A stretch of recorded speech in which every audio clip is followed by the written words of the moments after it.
আমেরিকার যুক্তরাজ্যের আমেরিকার আপনার হিলারিয়ান হেগি কালেমাই শাহাদাত পাঠ করে তিনি মুসলিম হয়ে গেছেন। 2019-এর তথ্য অনুযায়ী বিশ্বের তথা ব্রিটেনের অন্যতম ধনী ব্যক্তি আলফি বেস্ট, তিনিও 2 বছর হলো কালেমাই শাহাদাত পাঠ করে মুসলমান হয়ে গেছেন। আপনার জাপানের বিজ্ঞানী আতোশি কামাল আকুদা কয়েক বছর হলো কালেমাই শাহাদাত পাঠ করে মুসলমান হয়ে গেছেন। জি, ইসলামকে জানার জন্যে পবিত্র কোরআনে আদম আলাইহিস সালামের সৃষ্টির রহস্য সম্পর্কে যখন একটি আয়াত অধ্যয়ন করেছিলেন ভাবার্থ, তখন তিনি হতভম্ব হয়ে গিয়েছিলেন। 1400 বছর আগে যে গ্রন্থ অবতীর্ণ হয়েছে বলা হয়েছে, সেই গ্রন্থে কি বাস্তবিকই এ কথা আছে? তিনি সিরিয়া গিয়েছিলেন, আরবি ভাষা শিখেছিলেন, আরবি ভাষায় কোরআন অধ্যয়ন করে তারপরে তিনি মুসলিম হয়ে গেছেন। জি, গত বছর ফেব্রুয়ারিতে বিমানবন্দরে বসে আছি বোম্বে একটা প্রোগ্রামে যাওয়ার জন্য। তো হঠাৎ ফেসবুক খুলতেই দেখছি ডক্টর আতোশি কামাল আকুদা সনাতন ধর্ম গ্রহণ করেছেন। ডক্টর আতোশি কামাল আকুদা, বিজ্ঞানী আতোশি কামাল আকুদা সনাতন ধর্ম গ্রহণ করেছেন। একজন হিন্দু পোস্ট করেছেন, বলে সবাইকে একদিন হিন্দু হতে হবে। পোস্টটা দেখার পরে এগিয়ে চলে গেলাম, আবার হৃদয় খটকালো, আরে বিজ্ঞানী আতোশি কামাল তিনি তো মুসলিম হয়েছেন, আবার তাহলে কি ইসলাম ধর্ম উনি ত্যাগ করলেন? আবার পিছনে ফিরে গেলাম। বারবার যখন বিষয়টা লক্ষ্য করতে শুরু করলাম, দেখছি তো এডিট করা হয়েছে জালিয়াতি করে। মানে আপনার গীতার নিচে লেখা আছে কোরআন, আসলে কোরআন ছিল, ওর উপরে এডিট করেছে, ওটাকে মিটিয়ে কোরআন উপরে লিখতে গিয়েছে।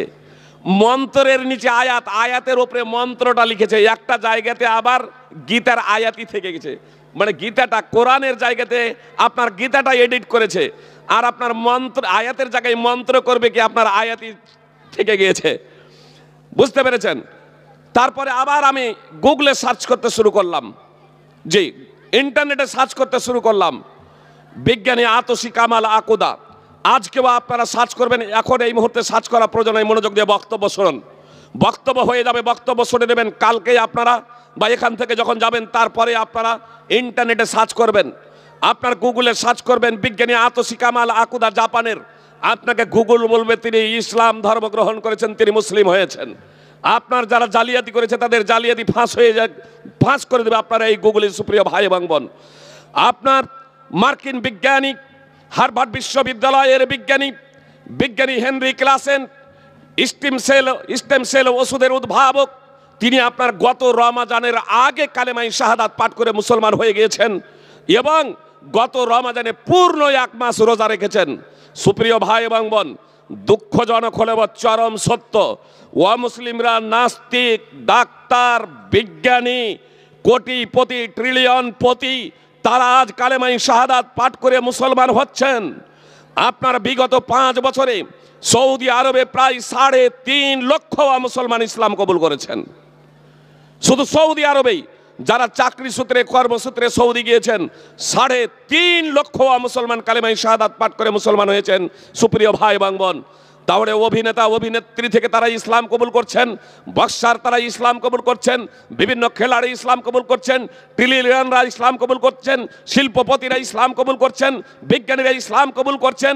সুপ্রিয় ভাই এবং বোন, যারা কম্পিউটার আবিষ্কার করছে তারা আজ ইসলাম কবুল করছেন, যারা মোবাইল আবিষ্কার করছে তারা ইসলাম কবুল করছে। জনগণের প্রশ্ন যে ফৈজি সাহেব, মৌলবি মাওলানা কি আবিষ্কার করেছে? সুপ্রিয় ভাই এবং বোন, সময় নেই বিস্তারিত আলোচনা করার, আমি আজকে অন্য আলোচ্য বিষয় নিয়ে আলোচনা ধরেছি। শুধু একটা পয়েন্ট আমি এখানে বলে দিতে চাই। বলুন, এই বেলডাঙ্গা বুড়োয়া এলাকায় কতজন মুসলিমের বসবাস? আনুমানিক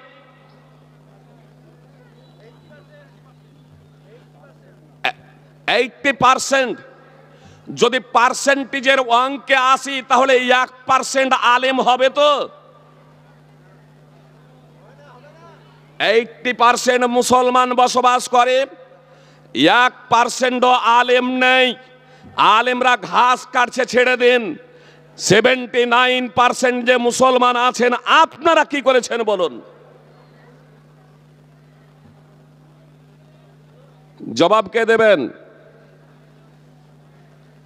এ আলেমরা অবশ্যই পারবেন, কথা খুব মনোযোগ দিয়ে শুনুন। এ আলেমদের আগে কাজ কি এটা আপনাকে দেখতে হবে।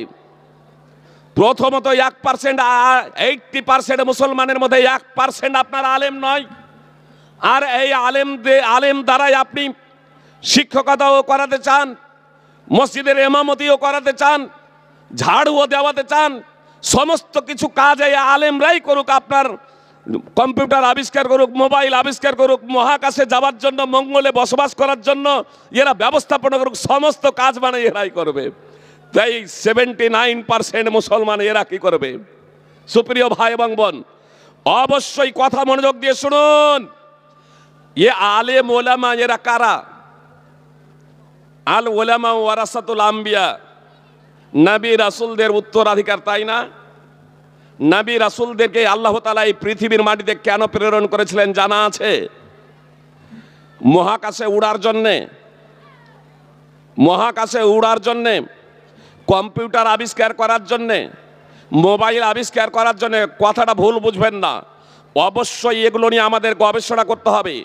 আল্লাহ তাআলা যেমন বলছেন, ওয়ামা খলাকতুল জিন্না ওয়াল ইনসা ইল্লা লিয়াবুদুন, আল্লাহ তাআলা বলছেন মানুষ এবং জিনকে আমি সৃষ্টি করেছি আমার ইবাদতের জন্যে, আমার একত্ব প্রতিষ্ঠার জন্য, তাওহীদ প্রতিষ্ঠার জন্যে। সূরা জারিয়াত 51 নম্বর সূরার 56 নম্বর আয়াত। তো আল্লাহ তাআলা মানুষ এবং জিনকে সৃষ্টি করলেন একমাত্র তার দাসত্বের জন্যে। তো আল্লাহ তাআলা পৃথিবীতে যাবতীয় যা কিছু আছে সব কিছু সৃষ্টি করলেন সেই মানুষের জন্যে। আল্লাহ তাআলা বলছেন হুয়াল্লাযী খলাকা লাকুম মা ফিল আরদি জামিআ, হুয়াল্লাযী খলাকা লাকুম মা ফিল আরদি জামিআ। সূরা বাকারা 2 নম্বর সূরার 29 নম্বর আয়াত। আল্লাহ মানুষকে সৃষ্টি করলেন একমাত্র তার দাসত্বের জন্যে, আর যাবতীয় যা কিছু আছে পৃথিবীতে সব কিছুকে সৃষ্টি করলেন মানুষের জন্যে। এখন কোন জিনিসে কি রয়েছে, কি লাভ রয়েছে, কি ক্ষতি রয়েছে, কোনটা উপকারী কোনটা অপকারী, আপনি গবেষণা করুন মানুষ হিসেবে। সুপ্রিয় ভাই এবং বোন, এটা আমাকে আপনাকে গবেষণা করতে হবে। নবী এবং রাসূলদেরকে পাঠালেন কেন? আল্লাহ তাআলা মানুষকে যে বিবেক বুদ্ধি দিয়েছেন, এই বিবেক বুদ্ধি দ্বারা আপনার মহাকাশে উড়ে যায়। কথা খুব মনোযোগ দিয়ে শুনুন। আল্লাহ যে মানুষকে বিবেক বুদ্ধি দিয়েছেন, এই বিবেক বুদ্ধি দ্বারা মহাকাশে উড়া যায়। আপনার মঙ্গলে আপনি বসবাস করতে পারেন। সুপ্রিয় ভাই এবং বোন, আপনি আকাশে উড়তে পারেন, কম্পিউটার আবিষ্কার করতে পারেন, মোবাইল তৈরি করতে পারেন, আরও ভবিষ্যতে অনেক অনেক নিত্য নতুন আবিষ্কার তৈরি হবে যা আপাতত আমরা জানি না। আল্লাহ তাআলা পবিত্র কোরআনে তার ইঙ্গিত দিয়েছেন। সুপ্রিয় ভাই এবং বোন, এগুলো হবে যারা গবেষণা সে নিয়ে করবে, সেগুলো হবে। কিন্তু এর জন্য আল্লাহ তাআলা পৃথিবীতে নবী রাসূলকে প্রেরণ করেন নাই। তার কারণ আল্লাহ তাআলা যে মানুষকে বিবেক দিয়েছেন, বুদ্ধি দিয়েছেন, সেই বিবেক বুদ্ধি দ্বারা যারা পরিশ্রম করবে তারা পারবে। একটা উদাহরণ দিলে আপনাদের বুঝতে সুবিধা হবে। সুপ্রিয় ভাই এবং বোন, মনে করুন আপনার দুটো ছেলে, আপনি একজন চাষি, আপনার একটা ছেলে হার্ভার্ড বিশ্ববিদ্যালয়ে পড়াশোনা করে, যে হার্ভার্ড বিশ্ববিদ্যালয়ে আপনার সর্বোচ্চ ডিগ্রি অর্জন করলো, আর একটা ছেলে চাষি, জীবনে বিদ্যালয়ের চৌকাটে পা দেয় নাই, তার বর্ণ জ্ঞান নেই, কিন্তু আপনার সাথে জমিতে চাষের কাজ করে। সুপ্রিয় ভাই এবং বোন, কথা মনোযোগ দিয়ে শুনুন। একদিন ওই দুই ছেলেকে নিয়ে জমিতে গিয়েছেন।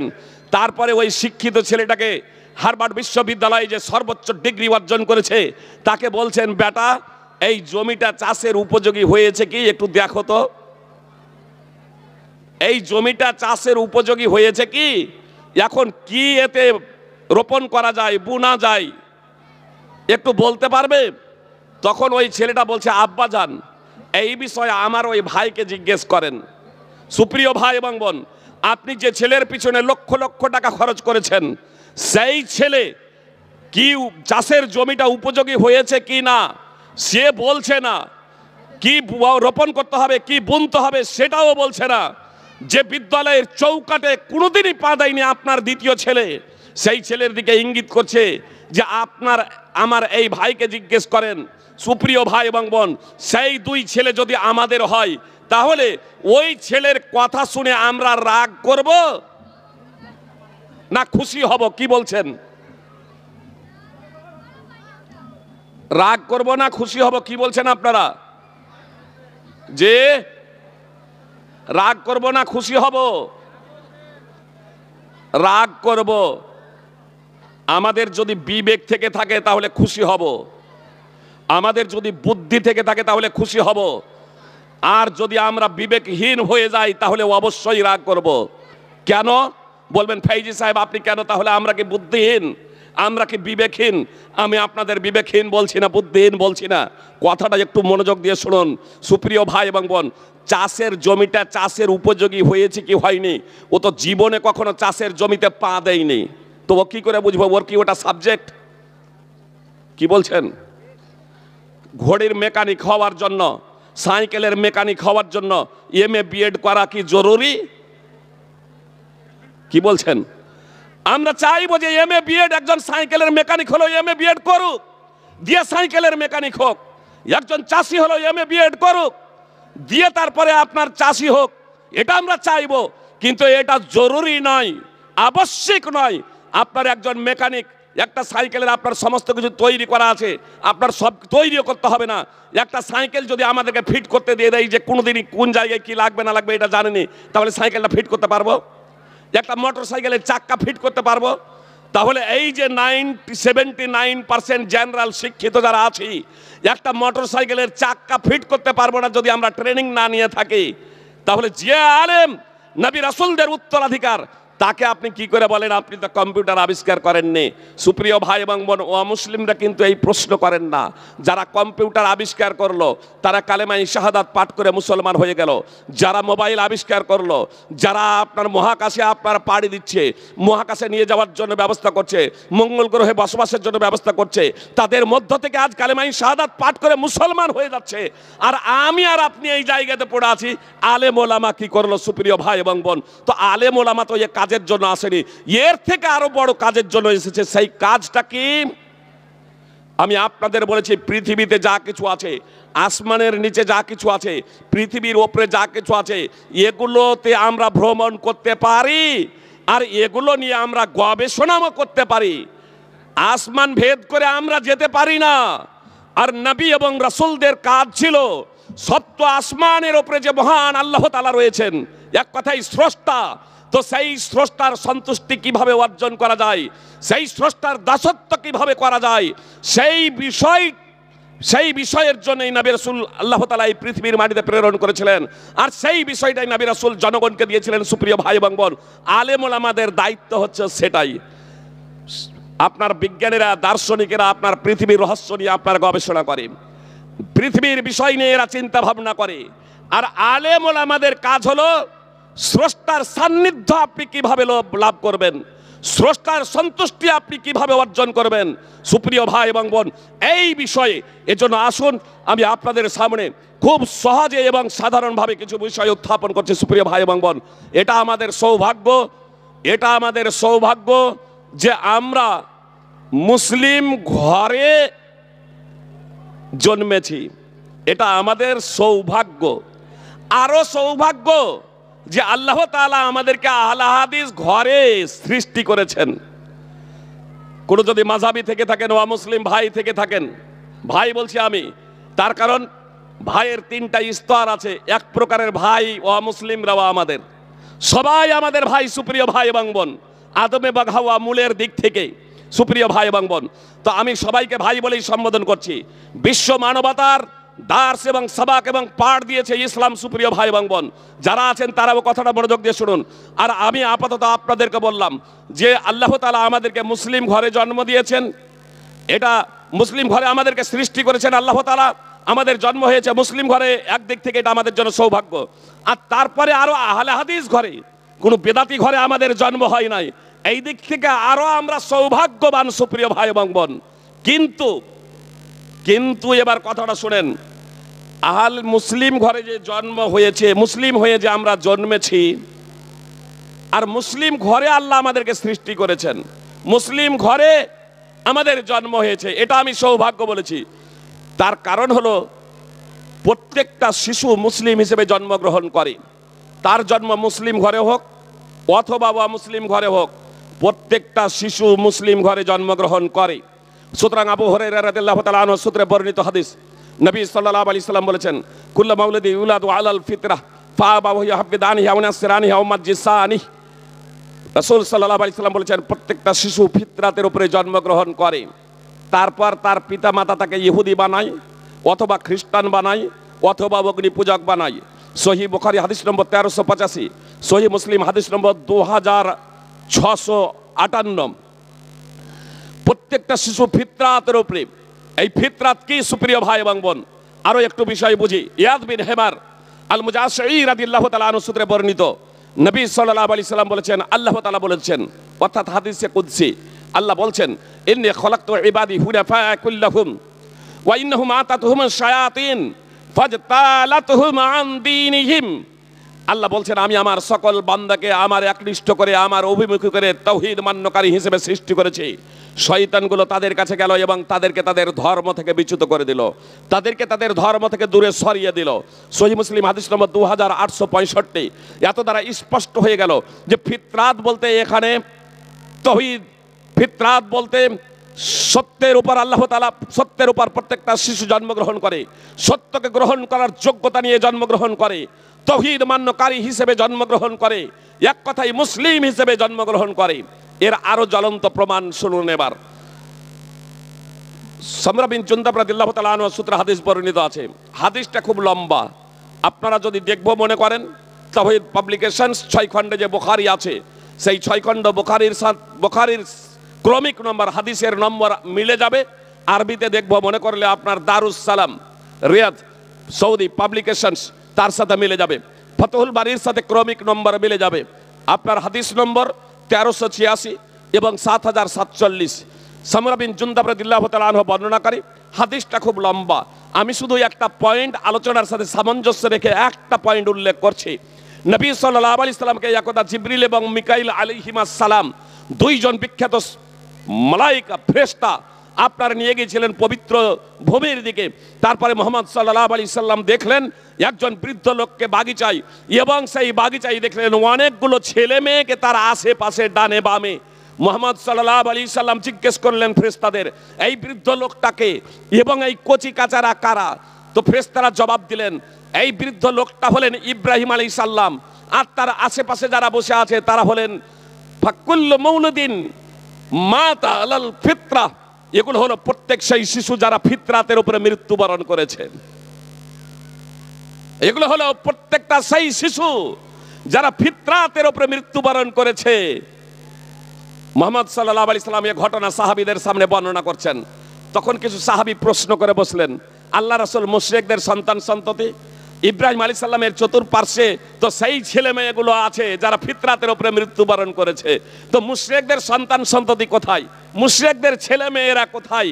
তো নবী সাল্লাল্লাহু আলাইহি সাল্লাম জবাব দিলেন, ওয়া আওলাদুল মুশরিকিন, মুশরিকদের ছেলে মেয়েরাও সুপ্রিয় ভাই এবং বোন, ফিতরাতের উপরে যারা মৃত্যুবরণ করেছে শুধু মুসলমানদের সন্তান সন্ততি নয়, বরং মুশরিকদের তথা অমুসলিমদের সন্তান সন্ততিও তার মধ্যেই রয়েছে।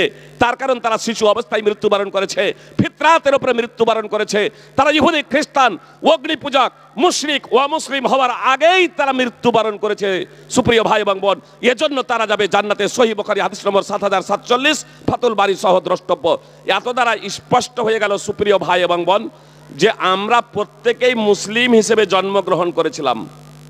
সে মুসলমান ঘরে আমাদের জন্ম হোক, অথবা ইহুদি এবং খ্রিস্টান, কিংবা হিন্দু, জৈন, বৌদ্ধ, যে কোনো ঘরেই, যে কোনো ধর্মাবলম্বী ব্যক্তির ঘরেই, যে কোনো মতবাদে বিশ্বাসীর ব্যক্তির ঘরেই আমার জন্ম হোক না কেন, আমি যদি শিশু অবস্থায় মৃত্যুবরণ করতাম তাহলে জান্নাতে যেতাম। এর কারণ হলো আমি মুসলিম হয়ে জন্মেছি। কিন্তু আজীবন মুসলিম থাকা যায় না, আজীবন মুসলিম থাকা যায় না সুপ্রিয় ভাই এবং মুসলিম হওয়ার জন্য এবং মুসলিম থাকার জন্য, কথা একটু মনোযোগ দিয়ে শুনবেন, মুসলিম হওয়ার জন্য এবং মুসলিম থাকার জন্য জ্ঞানার্জন করা অপরিহার্য। যে ব্যক্তি জ্ঞানার্জন করেনি সে মুসলিম থাকতে পারে না। সাবালক সাবালিকা হয়ে যাওয়ার পরে আপনি ইসলাম থেকে বের হয়ে যাবে। হয়তো এ ভঙ্গিমায় কথাটা আজকে আমার কাছ থেকে শুনছেন, কিন্তু আমি কোনো নতুন কথা বলছি এমনটি নয়। আজকে আমাদের মাতৃভাষাতেও বই হয়ে গিয়েছে কিতাবুত তাওহীদ, মোহাম্মদ বিন আব্দুল্লাহ রাহিমাহুল্লাহর বিখ্যাত বই কিতাবুত তাওহীদ, আপনারাও উঠিয়ে পড়বেন। বাংলায় হয়ে গেছে সুপ্রিয় ভাই এবং বোন, সালেহ আল ফাউজান হাফিজাহুল্লাহর বিখ্যাত বই কিতাবুত তাওহীদ পড়বেন। আব্দুল হামিদ ফাইজি আল মাদানী হাফিজাহুল্লাহর বিখ্যাত বই আছে কিতাবুত তাওহীদ, আরও অন্যান্য লেখকের বই আছে, সেই বইগুলো আপনারা পড়বেন সুপ্রিয় ভাই এবং বোন। আমি আপনাদের বলতে চাই, ওযু বিনষ্ট হয়ে যাওয়ার যেমন কতগুলো কারণ আছে, ঈমান এবং ইসলাম বিনষ্ট হয়ে যাওয়ারও কারণ আছে সুপ্রিয় ভাই এবং বোন। কথা আলোচনা খুবই গুরুত্বপূর্ণ হতে যাচ্ছে, আপনারা একটু মনোযোগ দিয়ে শুনুন সুপ্রিয় ভাই এবং বোন। খুবই গুরুত্বপূর্ণ হতে যাচ্ছে আলোচনা, একটু মনোযোগ দিয়ে শুনবেন, নইলে বুঝতে সমস্যা হবে সুপ্রিয় ভাই এবং বোন। মুসলিম হওয়ার জন্য অথবা মুসলিম থাকার জন্য জ্ঞানার্জন করা অপরিহার্য। জ্ঞানার্জন আপনাকে করতেই হবে সুপ্রিয় ভাই এবং বোন। আর এই বিষয়টাকে বোঝানোর জন্য আমি একটা উদাহরণ আপনাদের সামনে পেশ করি। নামাজের জন্য ওযু শর্ত না শর্ত নয়? কি বলছেন? নামাজের জন্য ওযু, বিনা ওযুতে যদি 60 বছর ধরে নামাজ পড়ে, নামাজ কবুল হবে না? হবে না? নামাজ কবুল হবে না। তাহলে এই মশলাটা আমাদের জানা আছে যে ওযু, নামাজ শুদ্ধ হওয়ার জন্য ওযু শর্ত, আর আমল কবুল হওয়ার জন্য ঈমান শর্ত নয়। কোন ব্যক্তির যদি ঈমান না থাকে, কোন ব্যক্তির অন্তরে যদি তাওহীদ না থাকে, তাহলে সেই ব্যক্তি কোশ্চিন কালেও জান্নাতে যাবে না সুপ্রিয় ভাই এবং বোন। কথা খুব মনোযোগ দিয়ে শুনুন। আজকে আমরা বলছি 25শে ডিসেম্বর মানানো যাবে না কোনো মুসলিমের জন্য, এটাও অবৈধ।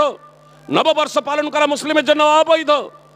আপনার সুদ, ঘুষ, জেনা, ব্যভিচার, রক্তপাত, আপনার বিশৃঙ্খলা তৈরি করা, জঙ্গি কার্যকলাপ, সন্ত্রাসমূলক কার্যকলাপ, এগুলো হারাম।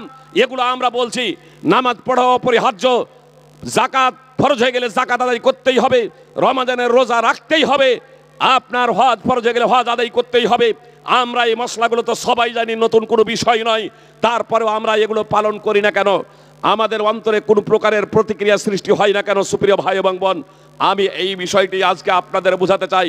তাহলে আমি আপনাদের যে বিষয়ে বললাম যে জ্ঞানার্জন করা অপরিহার্য শর্ত সুপ্রিয় ভাই এবং বোন, কোনো ব্যক্তি যদি জ্ঞানার্জন না করে তাহলে আপনি ইসলাম থেকে বের হয়ে যাবে, সে আর মুসলিমই থাকবে না। সাবালক সাবালিকা হয়ে যাওয়ার পরে সুপ্রিয় ভাই এবং বোন, সাবালক সাবালিকা হয়ে যাওয়ার পরে সে যদি ইসলাম সম্পর্কে জ্ঞানার্জন না করে তাহলে সে মুসলিম থাকবে না। এই বিষয়ে কারো কোনো দ্বিমত নেই। মুহাদ্দিসিনে কিরাম, ফুকাহায়ে এজাম, এদের মাঝে আমি সাধারণ আলেম মুলবি মাওলানাদের কথা বলছি না সুপ্রিয় ভাই এবং বোন।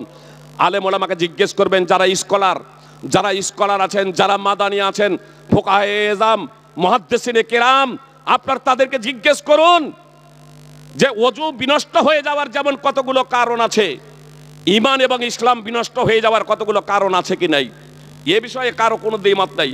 একটা উদাহরণ দিই তাহলে বুঝতে সুবিধা হবে। আল্লাহ তাআলা সূরা আনআম 6 নম্বর সূরার 83 থেকে 86 নম্বর আয়াতে 18 জন বিশিষ্ট নবী রাসূলের কথা উল্লেখ করেছেন। অতঃপর 88 নম্বর আয়াতে গিয়ে আল্লাহ তাআলা বলছেন, ওয়ালা ওয়াশরাকু লাহাবিতা আনহুম মা কানু ইয়ামালুন। এই 18 জন বিশিষ্ট নবী রাসূল যদি শিরক করত তাহলে তাদের যাবতীয় আমল ধ্বংস হয়ে যেত। সূরা জুমার 39 নম্বর সূরার 65 নম্বর আয়াত আল্লাহ তাআলা বলেন, ওয়ালাকাদ উহিয়া ইলাইকা ওয়া ইলাল্লাযীনা মিন ক্বাবলিক লাইন আশরাকতা লা ইয়াহবাতান্না আমালুকা ওয়া লা তাকুনান্না মিনাল খাসিরিন। মুহাম্মদ সাল্লাল্লাহু আলাইহি ওয়াসাল্লাম, তোমাকে প্রত্যাদেশ করা হয়েছে এবং তোমার পূর্বে যত নবী রাসূল প্রেরণ করা হয়েছিল তাদের প্রত্যেকেই এই বার্তা দেওয়া হয়েছিল, যদি তুমি শিরক করো তবে তোমার যাবতীয় আমল বিনষ্ট হয়ে যাবে, তোমার যাবতীয় আমল ধ্বংস হয়ে যাবে এবং অবশ্যই তুমি ক্ষতিগ্রস্তদের অন্তর্ভুক্ত হবে। তো শিরক ঈমান বিধ্বংসীকারী বিষয়ের মধ্যে একটি বিষয় হলো শিরক। এই রকম ভাবে ঈমান ধ্বংসকারী, ইসলাম ধ্বংসকারী সুপ্রিয় ভাই এবং বোন 10টি বিষয় রয়েছে। 10টি বিষয়, 10টি কারণে ঈমান এবং ইসলাম শেষ হয়ে যাবে। 60-70 বছর ধরে নামাজ পড়ার পরেও যাবতীয় আমল বরবাদ হয়ে যাবে। আর সেই অবস্থায় যদি কারো মৃত্যু হয়ে যায়, জান্নাতে যাওয়ার তার কোনোদিনই প্রশ্নই নেই। জান্নাতে যাওয়ার জন্য ন্যূনতম ঈমান থাকা দরকার সুপ্রিয় ভাই এবং বোন। জান্নাতে যাওয়ার জন্য ন্যূনতম ঈমান থাকা দরকার। ন্যূনতম ঈমান যদি না থাকে তাহলে জান্নাতে যাওয়ার প্রশ্নই নেই সুপ্রিয় ভাই এবং বোন। আসুন আমাদের মধ্যে সেই ন্যূনতম ঈমান আছে কিনা সেটাও ইনশাল্লাহ আমি আপনাদের দেখাবো। সুপ্রিয় ভাই এবং বোন, সেই গুণাবলী এবং বৈশিষ্ট্যের মাধ্যমে আমরা জানতে পারবো। সুপ্রিয় ভাই এবং বোন, আমি আপনাদের বলেছি ওযু বিনষ্ট হয়ে যাওয়ার যেমন কতগুলো কারণ আছে, অনুরূপভাবে ইসলাম এবং ঈমান বিনষ্ট হয়ে যাওয়ার কতগুলো কারণ আছে। সুপ্রিয় ভাই এবং বোন, নামাজের জন্য ওযু শর্ত। ওযু করলাম, আর ওযু করে আল্লাহু আকবার বলে নামাজে দাঁড় হয়েছি, বুঝতে পেরেছেন? আল্লাহু আকবার বলে নামাজে দাঁড় হয়েছি, বাতকর্ম হয়ে গেছে, বায়ু নির্গত হয়েছে, হাদাস হয়েছে, ওযু নষ্ট হয়ে গেছে। ওযু নষ্ট হওয়ার এটা কারণ। এবার যদি আমি নামাজ চালিয়ে যাই আর ওযু না করি, তাহলে নামাজটা হবে? তাহলে আমরা জানতে পারলাম যে ওযু করার পরেও যদি ওযু বিনষ্ট হয়ে যায়, ওযু বিনষ্টকারী কোনো বিষয় ঘটে যায়, তাহলে ততক্ষণ পর্যন্ত নামাজ কবুল হবে না যতক্ষণ না পুনরায় ওযু করতে হবে, যতক্ষণ না পুনরায় ওযু করবে। তো সুপ্রিয় ভাই এবং বোন, ঈমান বিনষ্টকারী, ইসলাম বিনষ্টকারী বিষয়সমূহের মধ্যে 10 নম্বর তথা 10টি কারণ সমূহের মধ্যে 10 নম্বর তথা একটা আপনার ঈমান বিধ্বংসী কারণ হলো আল ইরাদা আন দীনিল্লাহ।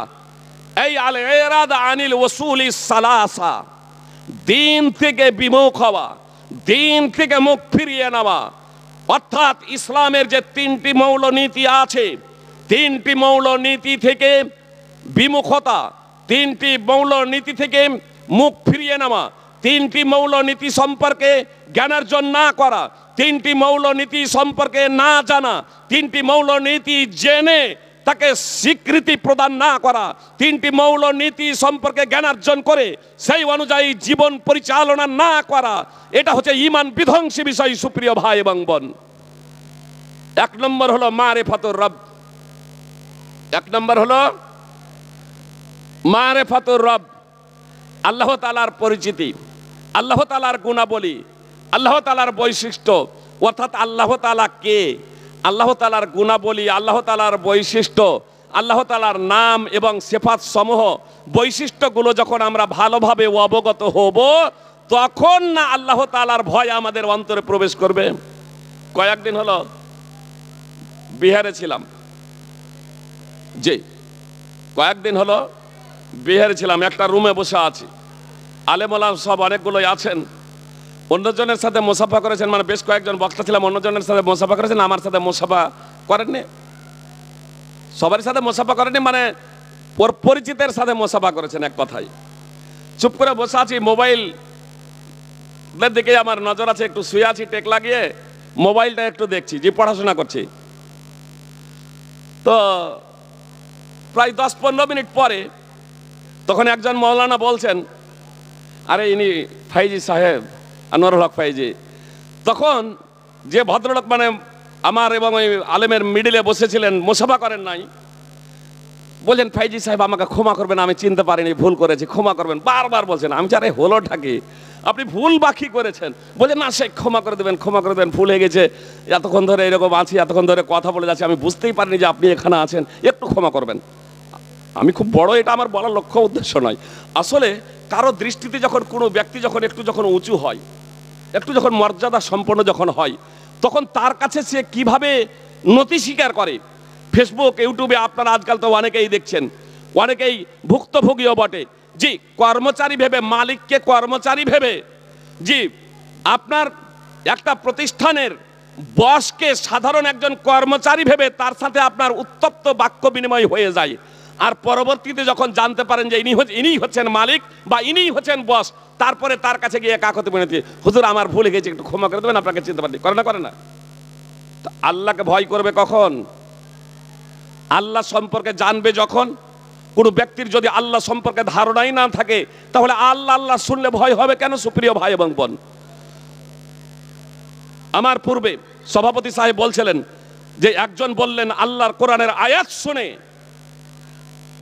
ডাকাতি করা ছেড়ে দিয়েছিল। আলাম ইয়ানি লিল্লাযীনা আমানু আন তাখশা কুলুবুহুম লিযিকরিল্লাহি ওয়া মা নাযালা মিনাল হক। সূরা হাদীদ 57 নম্বর সূরার 16 নম্বর আয়াতের অংশ বিশেষ। শুধু এ ডাকাতি ছিল এমনটি না, বরং প্রাচীরে উঠেছিল। জি, একটা মেয়ের সাথে সে ওয়াদা করেছিল। ফুজাইল বিন ইয়াজ, এই ব্যক্তি হচ্ছে ফুজাইল বিন ইয়াজ।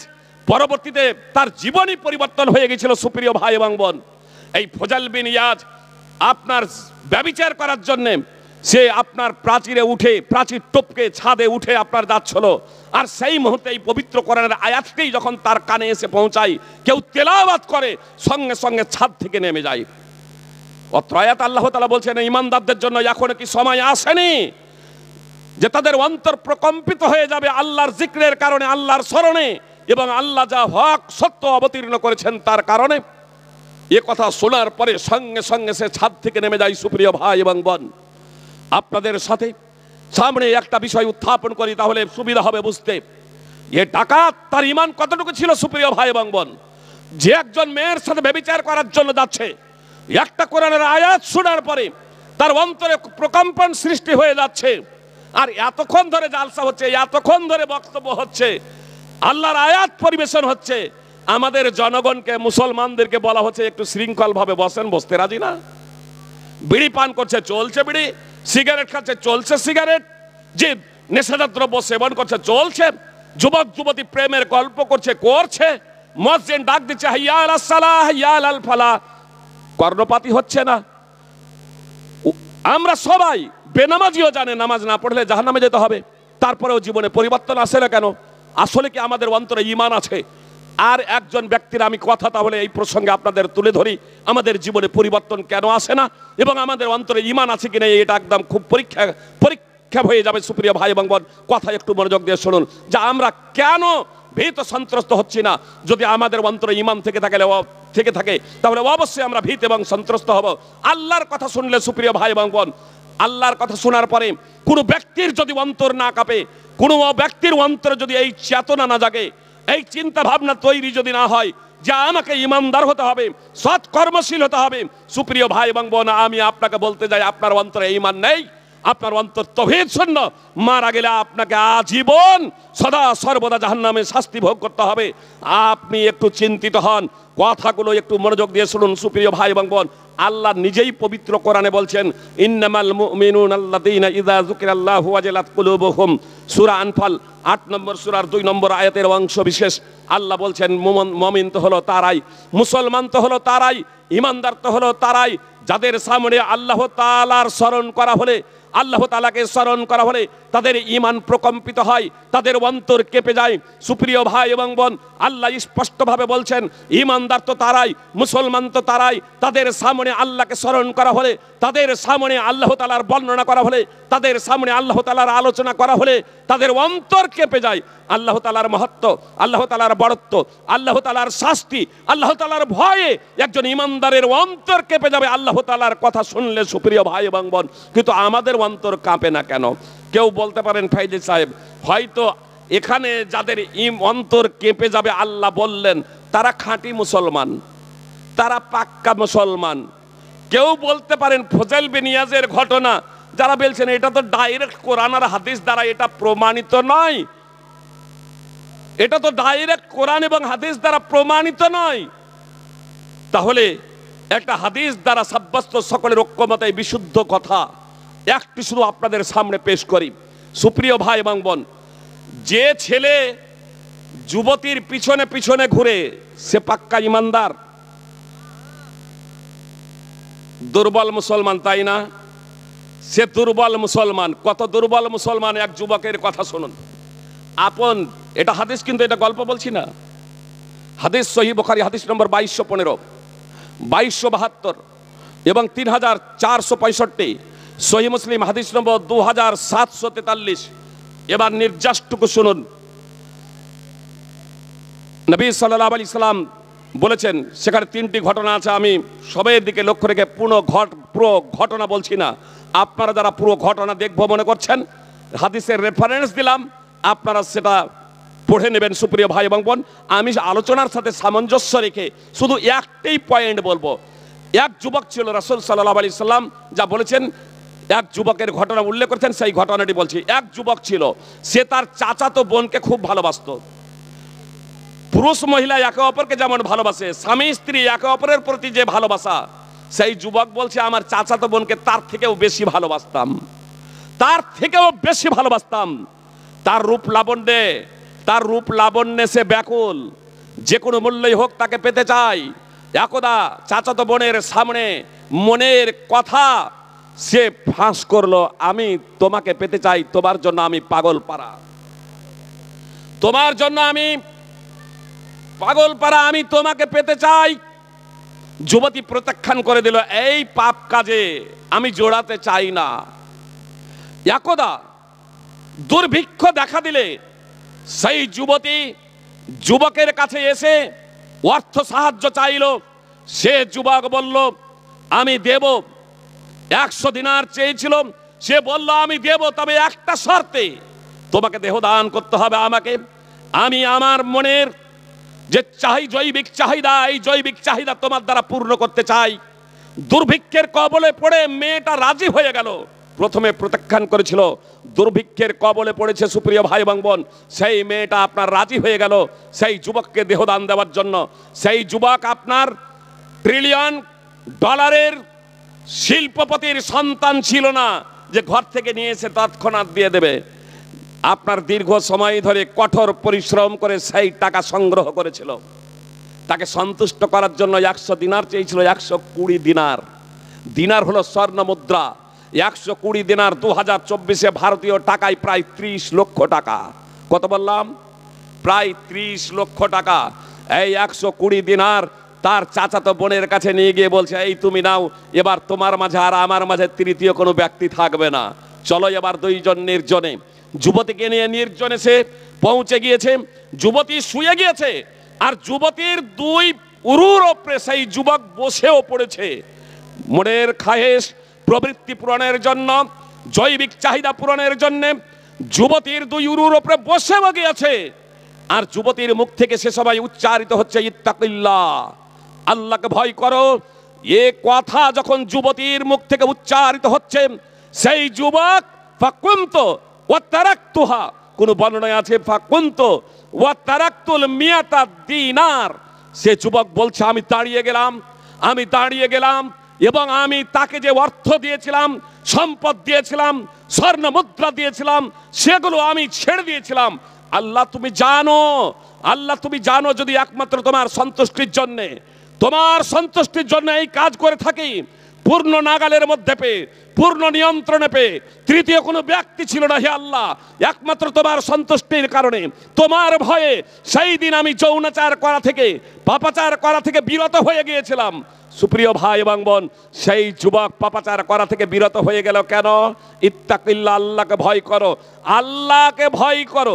এই কথাটা কানে আসা মাত্রই আপনার কারেন্টের শর্ট দেওয়ার মতো, বিদ্যুতের শর্ট দেওয়ার মতো তার অন্তর প্রকম্পিত হয়েছে, অন্তরে কাঁপনি ধরেছে। সে ব্যক্তি আপনার যৌনাচার করা থেকে আপনার বিরত হয়ে যাচ্ছে, পাপাচার আর করছে না। শুধু তাই নয়, আপনার 120 দিনার তথা প্রায় 30 লক্ষ টাকাও ছেড়ে দিচ্ছে।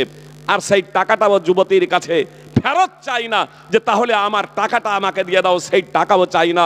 একমাত্র আল্লাহর ভয়ে, আল্লাহ তাআলার সন্তুষ্টির জন্য। সুপ্রিয় ভাই এবং বোন, বলুন সেই যুবক কাঁচা ইমানদার ছিল না পাক্কা, যে দীর্ঘদিন যাবত অন্তরে লালন পালন করেছে যে অবৈধভাবে সে যৌনাচার করবে?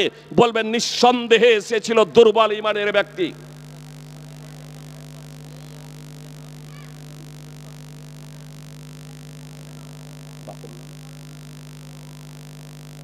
একটা বাচ্চা ছেলে ইয়ামিন শেখ হারিয়ে গেছে, তার বাপের নাম মনসুর আলী। কেউ যদি বাচ্চাটাকে দেখে থাকেন তাহলে এখানে স্টেজে পৌঁছে দিলেই তাকে খুঁজে পেতে সুবিধা হবে, অথবা যদি চেনেন তাহলে তার বাড়িতে পৌঁছে দেবেন। সুপ্রিয় ভাই এবং বোন, আমি কি বলছিলাম? যে যুবক দীর্ঘদিন যাবত হৃদয়ে লালন পালন করে রেখেছিল তার চাচাতো বোনকে অবৈধভাবে ভোগ করবে এবং তার জন্য দীর্ঘ সময় ধরে অর্থ সংগ্রহ করলো, তাকে দিল। তারপরে যুবতী যখন শুয়ে গেছে, তার উরুর ওপরে বসে গিয়েছে। এই ছেলেটা, এই যুবকটা কি পাক্কা মুসলমান? কি বলছেন? মিডিয়াম মুসলমান? একবারে দুর্বল ইমান, দুর্বল ইমানদার, কাঁচা মুসলমান। কিন্তু তারও যখন কানে আল্লাহ শব্দটি প্রতিধ্বনি হচ্ছে, সে পাপাচার করা থেকে বিরত হয়ে যাচ্ছে। আল্লাহ তাআলা তো এজন্যই বলছেন, ইন্নামাল মুমিনুনা আল্লাযীনা ইযা যুকিরাল্লাহু ওয়াজিলাত কুলুবুহুম। মুমিন তো হলো তারাই, ঈমানদার তো হলো তারাই, মুসলমান তো হলো তারাই, যাদের সামনে আল্লাহকে স্মরণ করা হলে, আল্লাহ তাআলার আলোচনা করা হলে তাদের অন্তর কেঁপে যায়, তাদের অন্তরে